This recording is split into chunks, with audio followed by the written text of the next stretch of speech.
அஸ்ஸலாமு அலைக்கும் வரஹ்மத்துல்லாஹி வபரகாத்துஹு. தினமும் ஒரு ஹதீஸ்.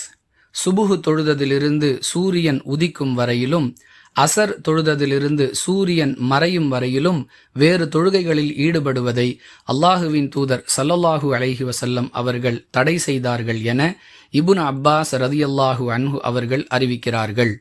நூல் புகாரி, ஹதீஸ் எண் 581.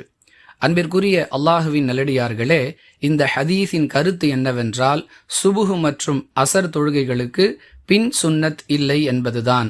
மற்றபடி இந்த 2 நேர தொழுகைகளுக்கு பிறகும் வேறு எந்த தொழுகையையும் தொழவே கூடாது என்பது இதன் பொருள் அல்ல. இப்னு ஹிப்பான் எனும் நூலில் இடம்பெறக்கூடிய 2471வது ஹதீஸ் இதற்கு சிறந்த ஆதாரமாக விளங்குகிறது.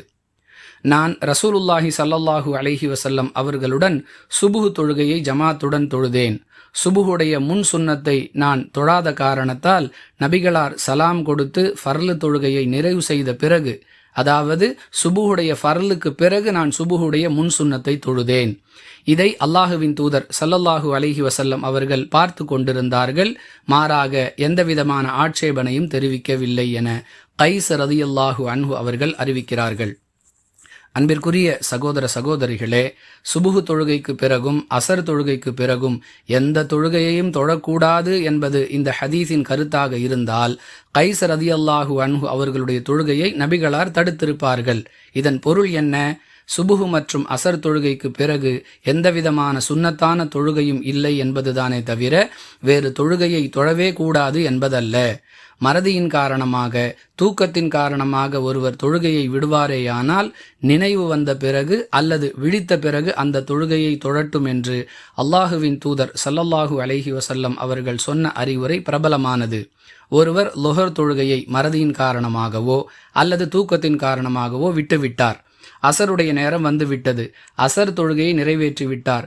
பிறகுதான் அவருக்கு நாம் லுஹர் தொழவில்லை என்பது நினைவுக்கு வருகிறது. அவர் செய்ய வேண்டியது என்ன? உடனே லுஹர் தொழுகையை நிறைவேற்ற வேண்டும். இது அசருக்கு பிறகு உள்ள நேரம். இப்பொழுது எப்படி தொழுவது என்றெல்லாம் யோசிக்க தேவையில்லை. இதற்கு நபி வழி நமக்கு ஆதாரமாக இருக்கிறது.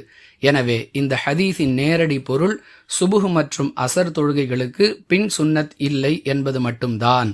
புரிந்து நடந்து கொள்வோம். வாஹிரு தஅவானா அனில் ஹம்துலில்லாஹி ரப்பில் ஆலமீன். அஸ்ஸலாமு அலைக்கும் வரஹ்மத்துல்லாஹி வபரகாத்துஹு.